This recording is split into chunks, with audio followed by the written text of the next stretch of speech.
ಶ್ರೀ ಗುರುಭ್ಯೋ ನಮಃ.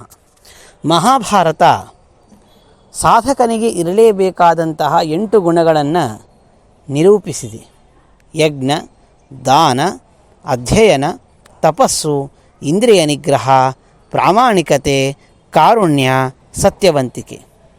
ಈ 8 ಗುಣಗಳಲ್ಲಿ ಮೊದಲನೆಯ 4 ಗುಣಗಳನ್ನು ಬಾಹ್ಯ ಗುಣಗಳು ಎಂದು, ಮುಂದಿನ 4 ಗುಣಗಳನ್ನು ಆಂತರಂಗಿಕ ಗುಣಗಳು ಎಂದು ಮಹಾಭಾರತ ತಿಳಿಸಿದೆ. ಈ ಮೊದಲನೆಯ 4 ಗುಣಗಳಲ್ಲಿ ಅಂದರೆ ಬಾಹ್ಯ ಗುಣಗಳಲ್ಲಿ ಮನುಷ್ಯ ಡಾಂಭಿಕತನವನ್ನು ತೋರಿಸುವ ಅವಕಾಶವಿದೆ. ಏನು ಡಾಂಭಿಕತನ ಅಂತಂದರೆ, ಇನ್ನೊಬ್ಬರ ಮುಂದೆ ತಮ್ಮನ್ನು ತಾವು ಉತ್ತಮರು ಎಂದು ತೋರಿಸಿಕೊಳ್ಳುವುದೇ ಡಾಂಭಿಕತನ.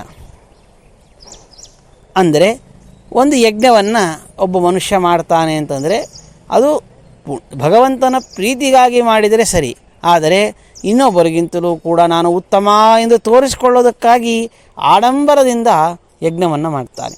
ದಾನವನ್ನು ಕೊಡಬೇಕಾದಾಗ ಸಾಧಾರಣವಾಗಿ ಗುಪ್ತದಾನಗಳನ್ನು ಮಾಡಬೇಕು. ಆದರೆ ಮನುಷ್ಯ ಪ್ರಸಿದ್ಧಿಗಾಗಿ ತನ್ನನ್ನು ಜನರು ಹೊಗಳಬೇಕು ಎನ್ನುವುದಕ್ಕಾಗಿ ದಾನವನ್ನು ಮಾಡ್ತಾನೆ.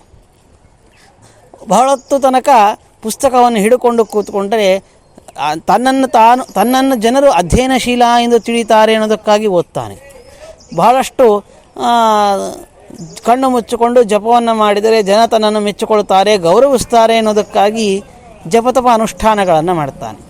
ಆದರೆ ಹಾಗಾಗಿ ಈ ರೀತಿಯಾಗಿ ಡಾಂಭಿಕತನದಿಂದ ಯುಕ್ತವಾದ ಬಾಹ್ಯ ಗುಣಗಳು ಭಗವಂತ ಪ್ರೀತಿಗೆ ಕಾರಣವಾಗುವುದಿಲ್ಲ.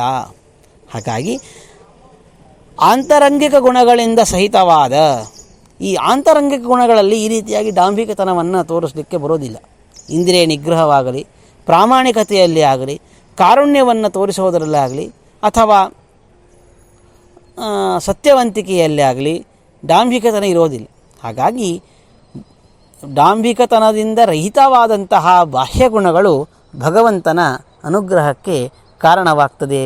ಹಾಗಾಗಿ ಬಾಹ್ಯ ಗುಣಗಳನ್ನು ಹಾಗೂ ಆಂತರಂಗಿಕ ಗುಣಗಳನ್ನು ಅಳವಡಿಸಿಕೊಳ್ಳೋಣ, ಸಾಧಕರಾಗೋಣ. ಶ್ರೀಕೃಷ್ಣ ಅರ್ಪಣಮಸ್ತು.